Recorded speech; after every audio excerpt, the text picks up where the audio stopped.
Welcome to Dateline Health. This is Fred Lippman coming to you from the Allen B. Levan Nova Southeastern University Innovation Center, which is a cooperative venture between Broward County and Nova Southeastern University. Today we have a very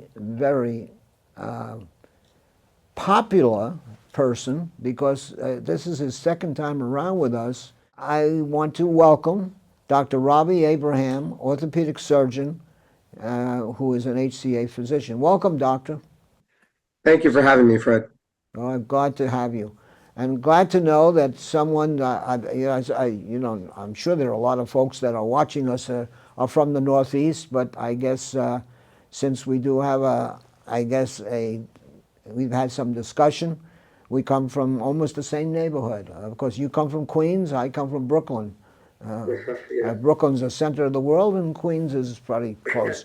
Anyway, so welcome. The reason why we wanted to have you back, minimally invasive techniques have become like the number one or number two issue that constantly we hear questions about.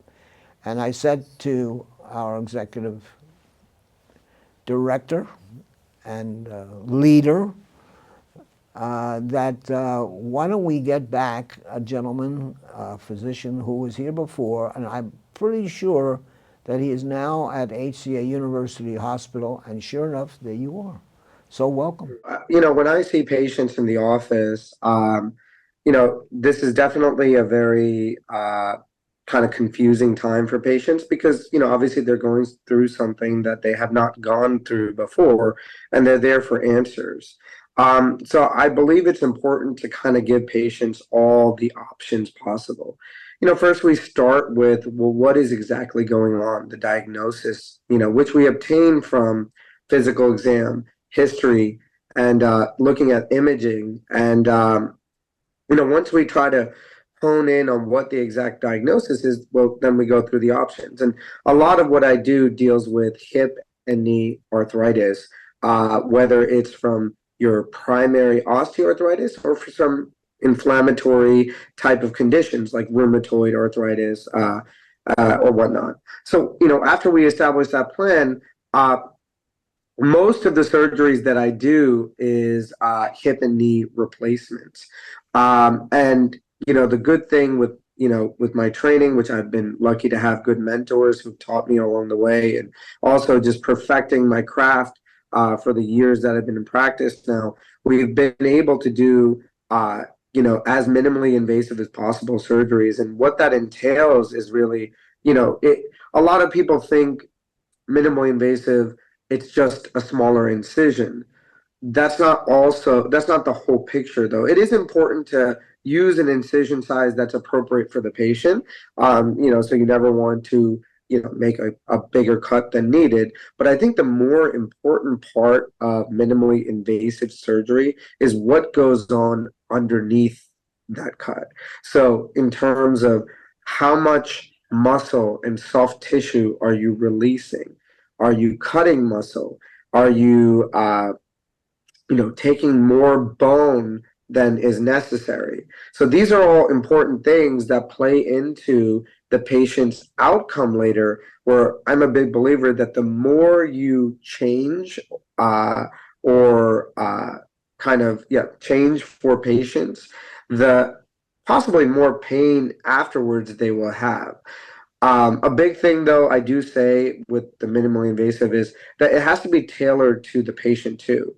I do get some patients who, I'll see them along the years, and it'll just be a gentle reminder that, you may have arthritis in your hip or your knees, and, it does unfortunately get worse and worse and worse.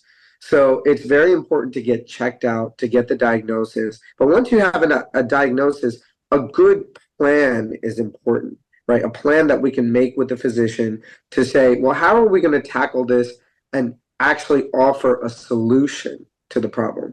I do a lot of non-operative treatments, whether it's medications, whether it's physical therapy, whether it's injections, and those are things I have conversation with patients about. But after a certain degree of severity, these things don't work anymore. And that's when we talk about the surgical plan. And waiting too long sometimes prevents us from doing minimally invasive surgery. So that's very important to also understand as well, because the worse the disease or condition becomes, the harder it is to achieve that minimally invasive surgery goal. It could be tragic, some of these falls, what they call fatal falls. And you can tell me if I'm on the right track here, but particularly in the women who are out there over the ages of 70, 80, and they have this fall, and sometimes it's fatal. So I'd like to touch on that a little because we have had so many questions about it. I think that's very important, especially in our local community, like you had said, in Florida. I think the problem of essentially the overarching theme of what you're talking about, osteoporosis, weak bone, is a big problem that leads to a lot of traumatic fractures from traumatic falls. Because I think you have to marry the two subjects of, one, there is the falls, and that is bad, but someone who maybe has better bone quality and maybe younger in age will fall, but may not have injuries, versus someone who's a little bit elderly and has weaker bone may have that problem. So I think the biggest thing with that, I always recommend people to, be in touch with their primaries about bone health. Checking the DEXA bone density scan is super important in order to check and see where you are in terms of the scores that we have for osteoporosis, and to see if there could be treatments that you could be on to improve your bone health.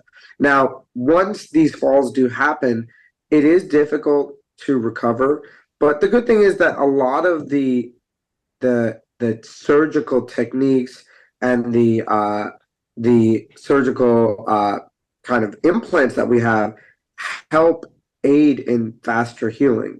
For instance, the one thing with hip fractures that is very prominent in our community, we have so many different techniques that we can do that does help with with faster healing. And there is the surgical side. There's also the anesthesia side in terms of the type of anesthesia you get that does help with having a safe procedure, one, but also even after the procedure, how patients do. So it's definitely something that's important in our community. I think it stems from the osteoporosis and getting diagnosis, but then after that, having good care afterwards really does matter in terms of where you go, where there's a comprehensive system in place where people do, these things regularly. We get a lot of communications from our listeners about their children, their grandchildren, and knee issues. I mean, of course, we have the Miami Dolphins here in South Florida, and we hear about stars and other people who have knee problems and tears, whatever you want to call them. And I'm using the colloquial, but you can talk to the actual situation. How prevalent is that? Yeah, so meniscal tears or tears in ligaments and stuff, that does happen more so with younger patient populations. And we're talking about like traumatic tears as opposed to degenerative tears that happen more with the elderly population. But with our younger population, like you said, Florida, we have a lot of sunshine here, a lot of sunny days, a lot of opportunities to do, outdoor play in terms of sports. And, unfortunately, there is these opportunities to also get injuries as well. Um, the the the good thing with most of these meniscal injuries, and again, proper diagnosis is important to actually, find exactly what patients have. It's hard to generalize, but for the most part, meniscal injuries tend to heal and scar in a way where patients are able to go back to sports. Now, there are some type of meniscal tears that do require surgery, either because they can affect lifelong outcome or lifelong activity, or even if these tears do prohibit sports activities. So I think,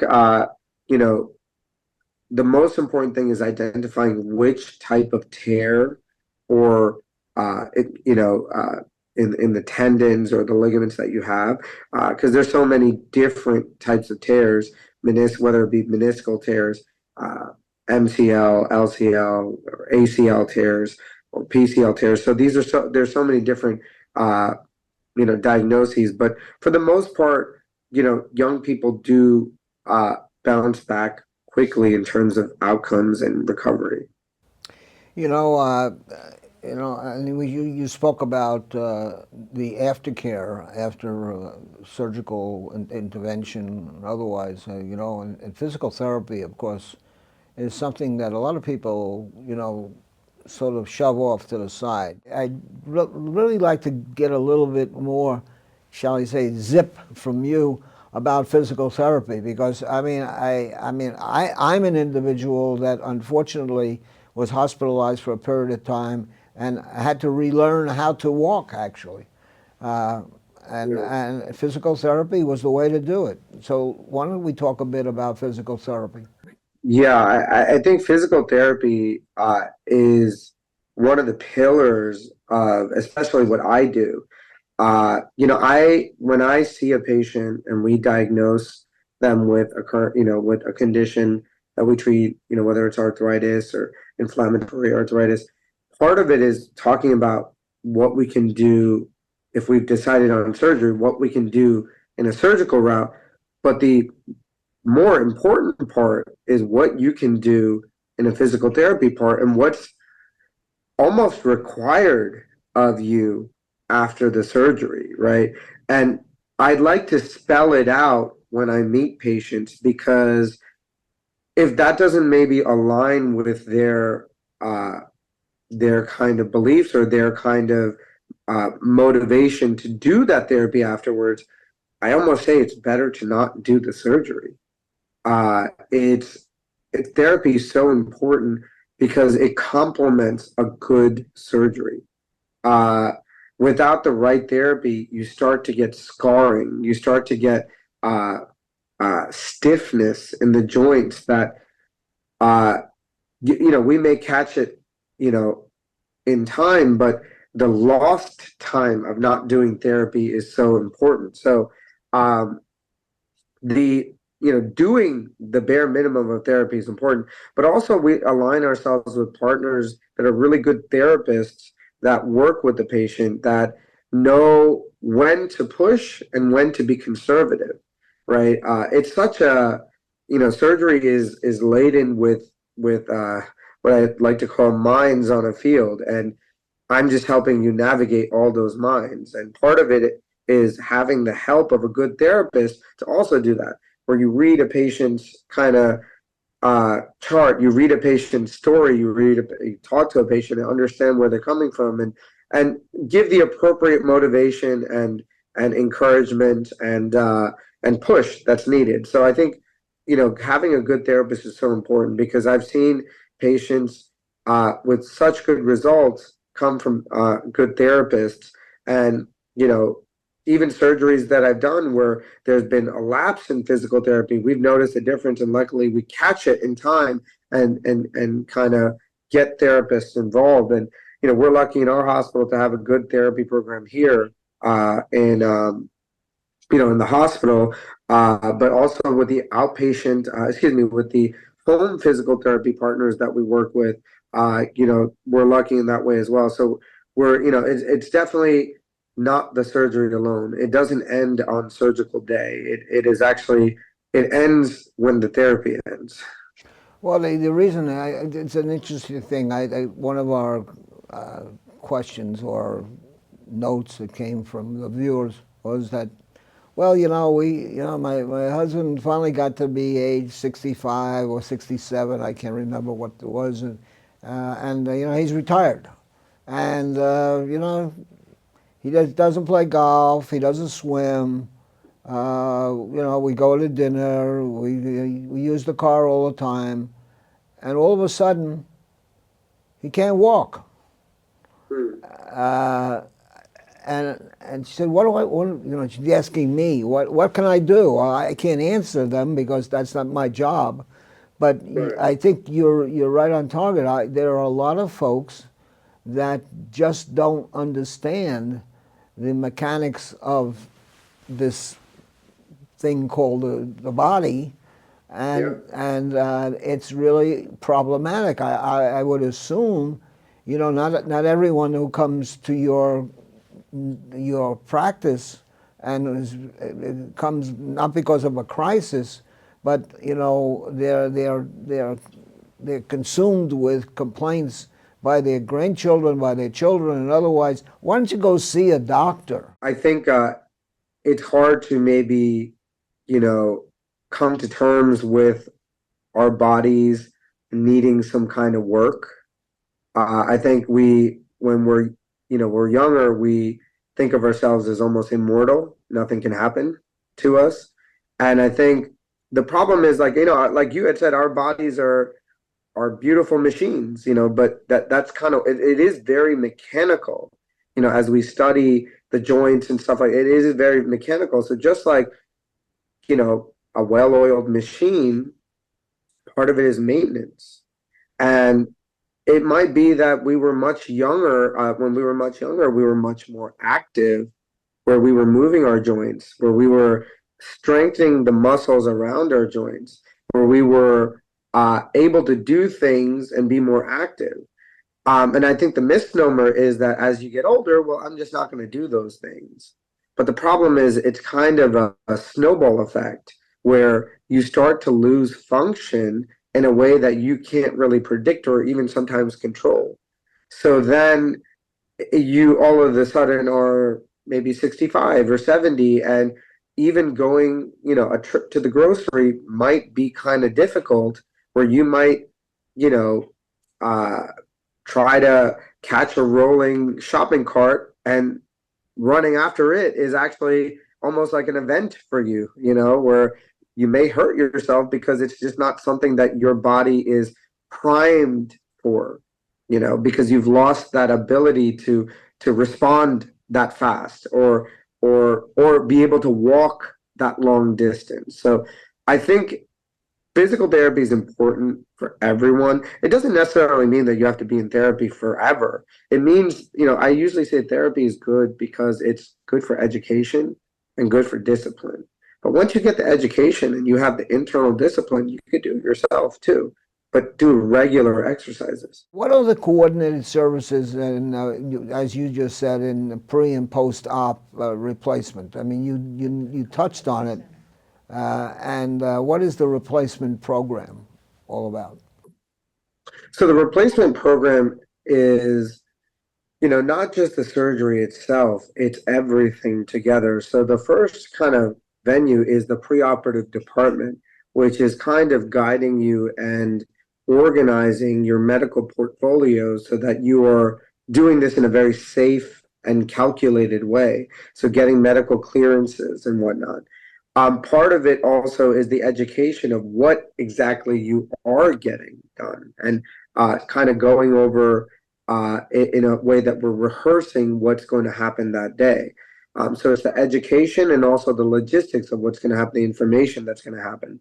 So the joint replacement course is very important in order to allow patients a little bit of to give some insight in what's going to happen. Because of course we do this in the office and we spend a lot of time educating patients on what they're exactly going to have, the high yield, frequently asked questions, all that stuff. But the joint replacement course is also another venue to answer or ask and answer these questions, and give a kind of a almost multimedia type,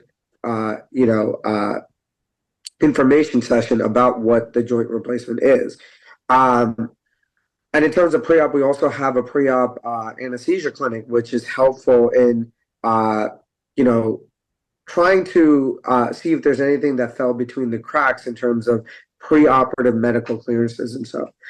During the surgery, we have an excellent anesthesia department that delivers, anesthesia in a very individualistic and tailored way. I do like, at least, for me, the fact that here in this hospital, we do a lot of neuroaxial or regional anesthesia, meaning not the general anesthesia that we used to do before. There is, you know, that that spinal anesthesia that we tend to use a lot, which helps with postoperative nausea and sometimes even pain. We do regional blocks, which also help with postoperative pain. We're really trying to avoid using or relying heavily on opioids as a pain relief source. So all of these things, these programs are set together, preoperative and even in the surgery operative in different meetings. The postoperative course is good as well. We do vary from even doing. I like to do a lot of outpatient total hips and total knees. So literally, where we would have the patient come in preoperative, get everything ready. During the surgery, we do the surgery, and then afterwards, we have the recovery room where the patient recovers for a few minutes to an hour. And once they're ready, we actually get them up with physical therapy when they're ready. And as long as they have demonstrated milestones, they are safely discharged home with the appropriate medications to take at home, the appropriate checking to make sure they have the appropriate care at home with somebody with them, and also the appropriate physical therapy, home physical therapy that will check in on them the next day. So that's kind of the outpatient total joint program. And then, the patients who do need to stay, we do have them stay in the hospital, usually for about a night. And then the therapy is done the next morning where they start walking, and again, meeting milestones. And, the good thing is we have an orthopedic coordinator who checks in on them as well. So a lot of this is, making sure patients are comfortable. This is, we want to show people that this is not something that we do once in a while. This is a streamlined protocol that's in place where you will get individualistic care, but you will go along with the protocol, that will give you very, kind of results that we know and have seen with other patients. And the good thing is we talk about all these things too. So if there are outliers, there's a way to fix these outliers. Well, that's really very, very helpful because I can tell you that in all the years that we've been doing these shows, there's constant communication from the viewers about anesthesia, all right? Yes. And there's constant the questions about operative procedures. That's why minimally invasive techniques, in essence, I'm giving you the broad section of it, are so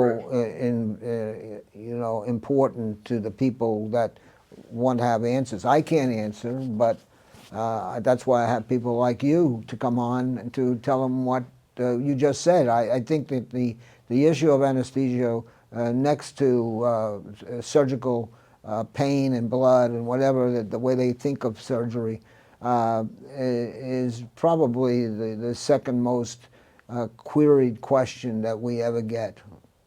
So I really appreciate your composite grouping of comments relative to anesthesia.